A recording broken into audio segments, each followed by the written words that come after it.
ili tuunganishe nguvu ya umma mpana sana kwa ajili ya mabadiliko. Ndugu zangu Wanachingwea, mimi nilifika hapa Nachingwea uwanja huu kabla ya uchaguzi unaoitwa uchaguzi, lakini ule uharamu, ubatili uliofanyika Oktoba 2025. Nilifika hapa na nikawaambia kwamba kama hakutatokea reforms, mabadiliko ya kikatiba na kisheria ya kufanya uchaguzi kuwa huru na haki, watawala hawa dhalimu wanaokataa mabadiliko, wanaokataa reforms, wanajiandaa kuitumbukiza nchi yetu katika umwagaji damu. Nilisema hapa Nachingwea, na nikawaambia Nachingwea, nikawapa pole kwa yaliyotokea 2020 ya kupigwa, kuwekewa zuio la kutoka nje, lakini nikawapa pongezi nyinyi wananchi, pamoja na vipigo na vitisho la kutupa madiwani 7, lakini nikawaambia hayo ya vipigo, ya nguvu ya vyombo vya dola 2025, kama hakutatokea reforms, hayo yatatokea vile vile maeneo mengi ya nchi. Maafa yatasababishwa na watawala dhalimu wasiosikiliza sauti ya wananchi na kuheshimu matakwa ya umma. Sikuwa mtabiri, nilikuwa nauona uhalisia mbele wa nchi inapokwenda. Yakatokea yaliyotokea, ya mauaji, ya vipigo, ya kufungiwa ndani ya nyumba, ya kuzimwa internet na mambo mengi ya giza mabaya sana ambayo hayajawahi kutokea katika historia ya nchi yetu. Nchi yetu imepita kwenye mauaji kwa nyakati mbalimbali katika demokrasia ya vyama vingi. Yalifanyika mauaji Zanzibar 2001, hayakufika kiwango cha mauaji ya Oktoba 29. Yalifanyika mauaji Kibiti, Mkuranga, Rufiji na miili ikawa inaokotwa baharini kwa nyakati mbalimbali, lakini haikufikia kiwango cha mauaji wa kiwango kile cha siku chache cha Oktoba na siku zilizofuatia. Yalifanyika mauaji wakati wa vita ya Kagera, lakini hayakufika kiwango kwa siku chache kwa kiwango cha Oktoba 29 na siku zilizofuatia. Yalifanyika mauaji ya Arusha kutokana na uchaguzi 2011, hajafika kiwango cha Oktoba 29. Yaani kwa historia ya Tanzania, kama unarudi nyuma mpaka Tanganyika, kiwango pekee cha mauaji ambacho unaweza ukasema kilizidi kiwango cha mauaji ya Oktoba 29, utarudi nyuma mpaka 1905 na 1907 kwenye vita ya Majimaji, kwa sababu ilisambaa kutoka Kilwa na Chingwea ikaendelea mpaka Morogoro, mpaka Dar es Salaam, mpaka Songea na maeneo mengine. Hiyo ndio unaweza ukasema kilikuwa kiwango kikubwa sana cha umwagaji damu katika ardhi ya nchi yetu. Lakini toka Tanganyika imepata uhuru, Zanzibar imefanya mapinduzi, hakujawa kwa muda wa siku chache kiwango cha namna hiyo. Labda unaweza kujadili kidogo mwaka 64 mapinduzi ya Zanzibar na makaburi ya halaiki, labda kidogo. Sasa ndugu zangu, nataka kusema nini?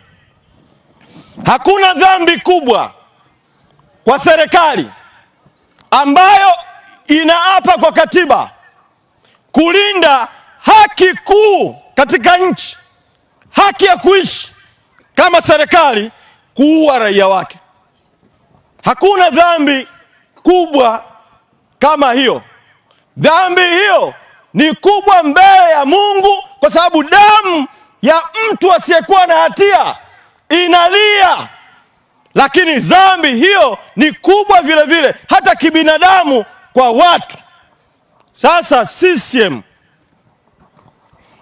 imekithiri, imeua watu. Serikali ya CCM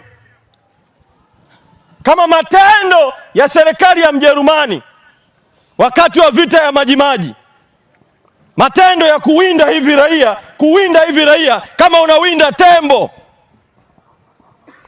Ndugu zangu, hali hii ilipofikia, inahitaji tuweke pembeni tofauti zetu zote, tofauti za kivyama, tofauti za kiitikadi, tofauti za kidini, tofauti za kikabila.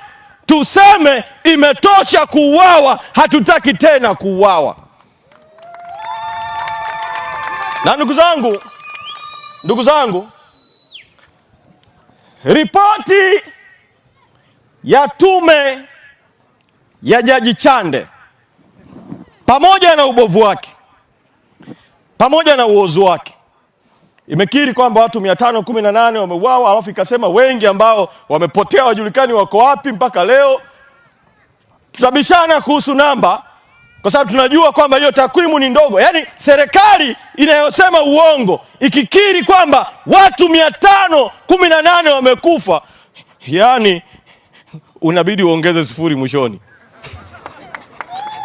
Si kama tunaelewana Yaani kama serikali inayosema uongo, serikali inayoficha mambo ikakiri 518 wamekufa, basi ukitaka ukweli ongeza sifuri mwisho.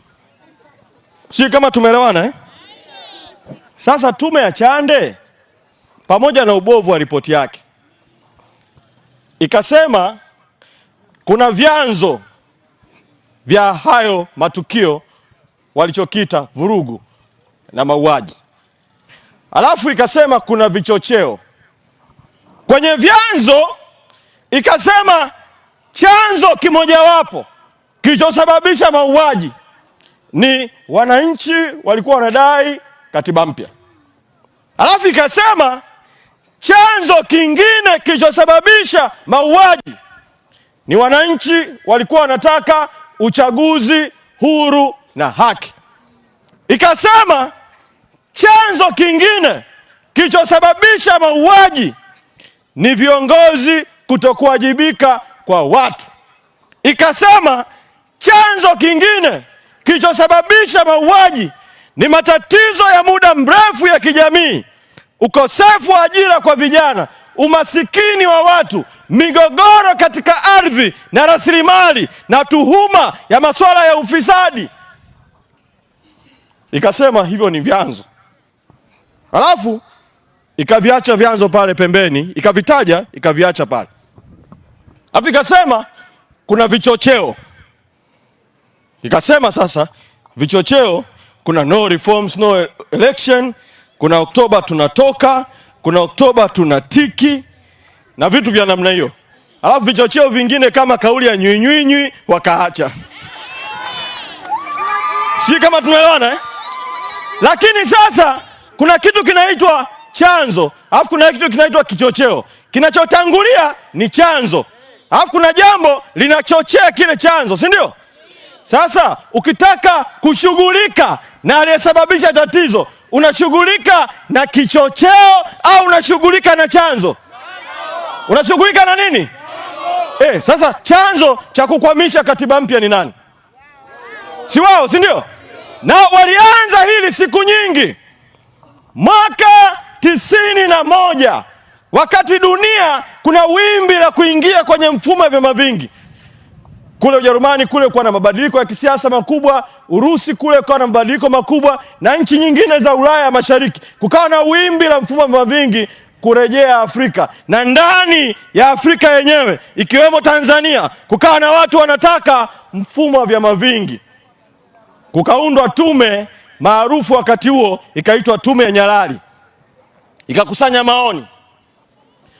Wananchi 20% wakasema wanataka vyama vingi moja kwa moja.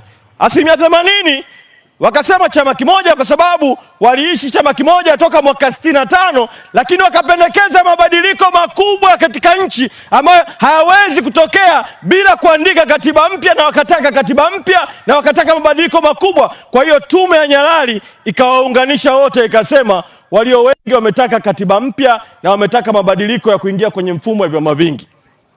Sasa nasema chanzo ni CCM na serikali, kwa sababu mwaka 92 tume ikakabidhi ripoti yake, ikapendekeza Tanzania iingie kwenye mfumo wa vyama vingi, ikapendekeza Tanzania iandike katiba mpya inayoendana na mazingira ya vyama vingi. Rais wa wakati huo Mwinyi alipopokea ripoti ya tume ya Nyalali, kwanza akaisema tume imefanya kazi ambayo hamkutumwa. Pili, akaita mkutano mkuu wa CCM. Nyerere akaingilia kati, akawaambia CCM, msipoukubali mfumo wa vyama vingi mtasukumwa na upepo wa dunia, hamtaweza kutawala.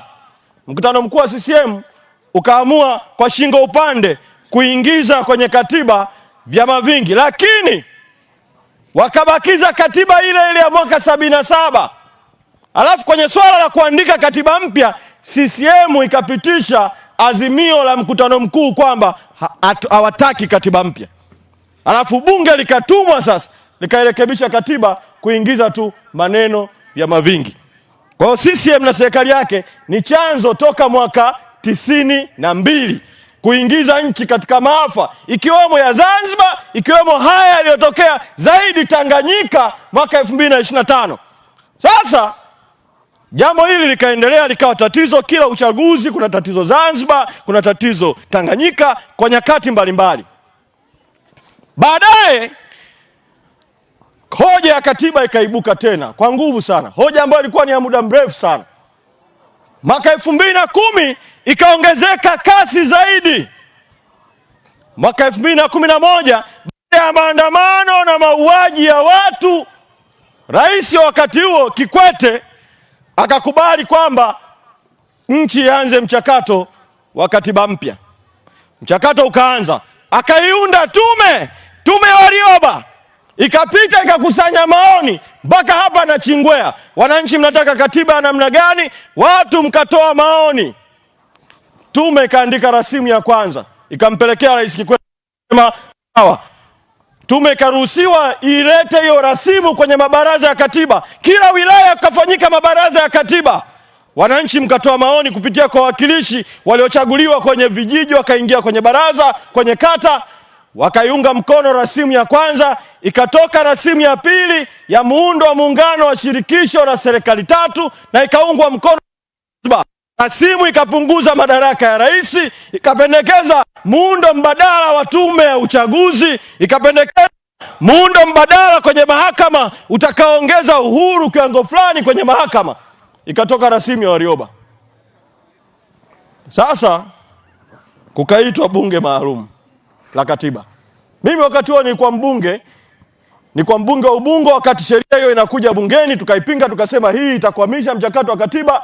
Wakati huo Mheshimiwa Lissu akiwa msemaji wetu, waziri kivuli wa katiba na sheria, tukawaeleza matatizo yatakayotokea. Nyinyi mna wingi, wajumbe wote wa baraza la wawakilishi Zanzibar wao wajumbe, na nyinyi mna wingi. Unafanya CCM itakwenda kutumia wingi wake vibaya kuharibu maoni ya wananchi. Kwa tukawaambia tuongeze idadi ya makundi mengine ya watu, wakulima, wafanyabiashara, asasi za kiraia, taasisi za dini, ili katiba ikaandikwe na wananchi, sio kigenge cha wabunge au wawakilishi wa CCM kwa wingi wao. Rais Kikwete akakubali wakati ule kwamba basi kuongezwe kundi la watu wanaoitwa kundi la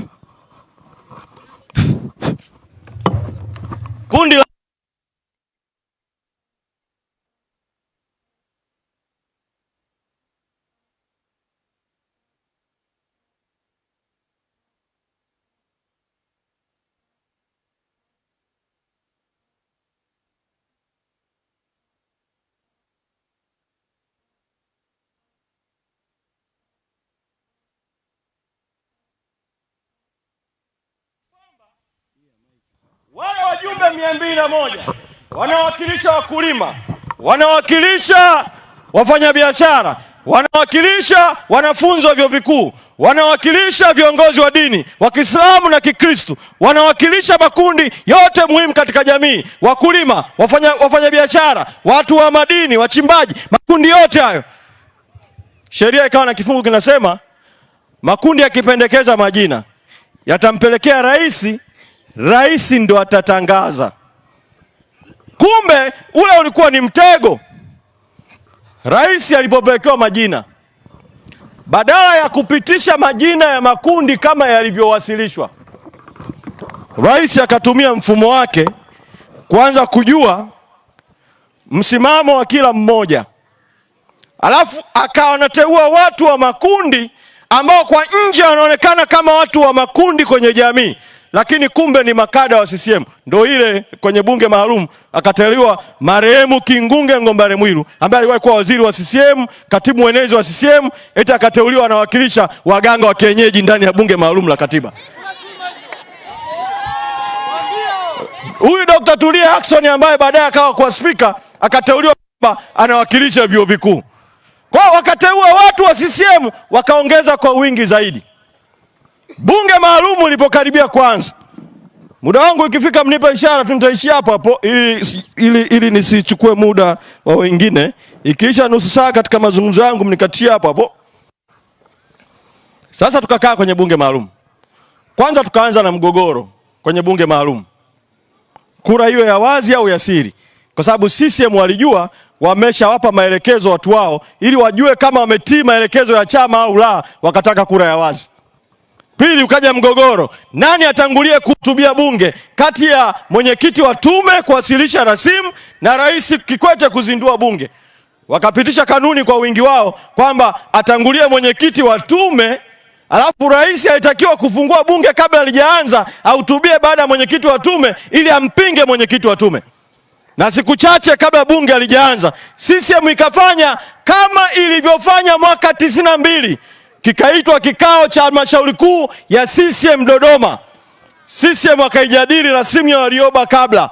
Wakasema hawakubaliani nayo kabisa, wakatengeneza mwongozo wa CCM juu ya namna ya kuandika katiba mpya na kila mjumbe wa CCM akapewa, lakini ule mwongozo badala ya kuiboresha rasimu ya katiba ukalenga kuiharibu. Kwenye muundo wa muungano, rasimu ilisema shirikisho serikali tatu, wao wakasema wanabakisha muundo huu wa sasa wa serikali mbili.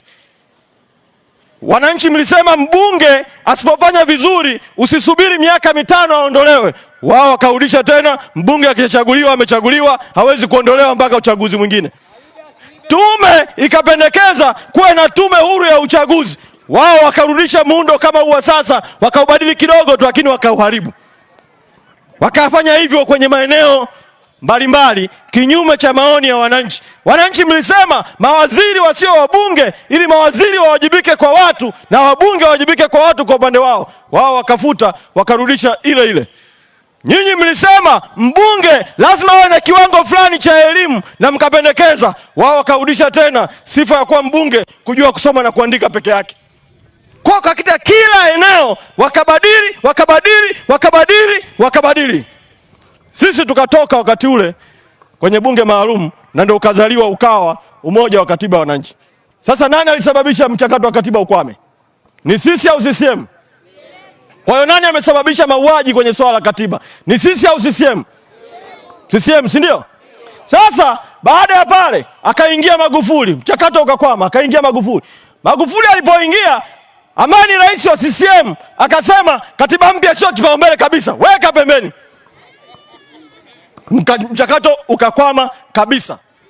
Magufuli Mwenyezi Mungu alipomtwaa, akaingia Samia makamu wa rais. Chadema alipofanya kongamano la kwanza tu la pili la katiba mpya Mwanza, aliyekuwa mwenyekiti wakati huo Mbowe akakamatwa, akapewa kesi ya uhaini, kesi ya ugaidi, akaambiwa ni chokochoko za katiba. Baadaye akatoka, wakakutana na rais, akasema tuzungumze. Tukaingia kwenye mazungumzo. Mimi nilikuwa sehemu ya timu ya mazungumzo, Mheshimiwa Heche alikuwa sehemu ya mazungumzo.